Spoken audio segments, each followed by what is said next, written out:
My name is Blanka Pesja. I would like to tell you something about my creative process writing for the upcoming album Rampike. For me, every project starts with an absorption of the subject. For quite a while I can lose myself completely in an almost maniac thirst for information. I watch and read everything I can get my hands on.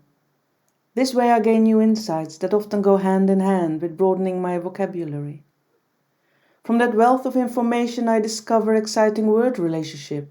I sort of weigh the language by sound and rhythm, meaning and word value, and then I assemble words in various collections in search of possible coherence.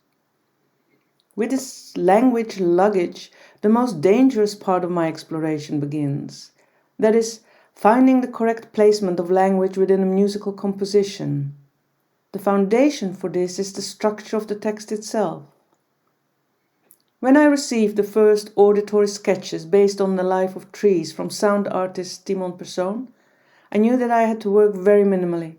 I didn't want to disrupt the peace and spaciousness, and even more importantly, I wanted to respect the sounds coming into their own within the textual elements. I therefore chose the traditional Japanese poetry haiku and tanka, which often have as their theme an experience in nature and the contemplation that goes with it. They offer a moment of insight into life, coupled with visual details and supported by the symbolism of a season. This fits our tree album perfectly. Of course, again, I first started reading a lot in order to gain a better understanding of the challenges that such a minimalist structure presents.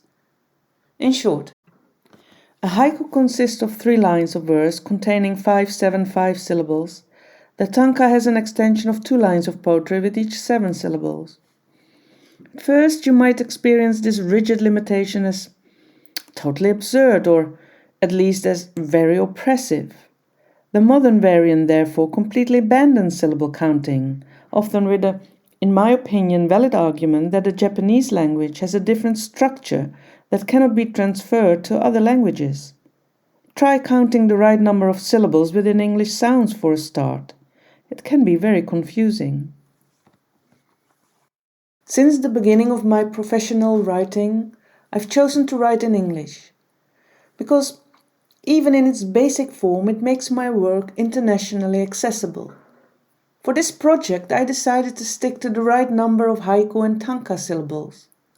The reason for this is that in a musical composition a mathematical rigor within the language can actually be a great support for the underlying structure and paradoxically gives you a lot of freedom in timing, tempo and language tone. So what could make the exploration dangerous, you may ask? Well, the danger of a spoken text is that it can totally dominate the sound composition and so reduces the music to kind of underlying wallpaper. What I especially want to prevent is that the music becomes a spherical framework for a story. It can be very well compared to an abstract painting in which the smallest figurative element suddenly dominates, nay, destroys the entire abstraction. You only have to discover something of a foot or hand and everything around it suddenly looks like a dress. In the same way, one recognizable word can provide interpretation for all the surrounding sounds. I want to prevent that. I want to give listeners as much space as possible to experience their own imagination. My text mainly function as an inspiring signifier.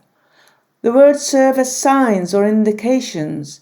They merely suggest or imply. In this sense, they give the listener the utmost freedom to dive into their own fantasy. In all my albums, I've searched specifically for the equal relationship between language and music within a sound composition.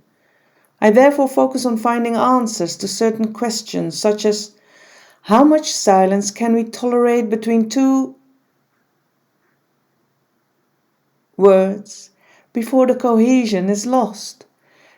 At what length between the words does the text itself become an abstraction? And to what extent does a text placement determine what the sounds do before, during and after the word? Which sounds change the word's value, destroy it, or illustrate a certain interpretation of a word? And do we want that to happen? For example, if you use the word bird and you hear a whistle, then immediately there's a simple relationship of sound that illustrates text, which can be nice and easy, pleasantly recognizable, but also kind of kills the imagination. And then the language tone, also such an all-determining element. Do I sound emotional, angry when the music gets dark? Or do I choose a dry, calm tone as a counterpart? Do I speak faster when the music slows down? Or do I follow the musical tempo? Everything within the composition begins to influence each other. Just as the same grey tone within an orange frame suddenly appears blue, and within a blue frame appears orange, so every word within a sound composition can totally color, or discolor if you like, our perception. It says in music, timing is everything. I'd like to add for the spoken word, placement is everything. I sincerely hope that when you listen to our upcoming album, you will enjoy the balanced coherence between sound and language, and that every time you listen to the composition, your own imagination will blossom in new ways. That would make me very, very, very happy. Thank you for listening.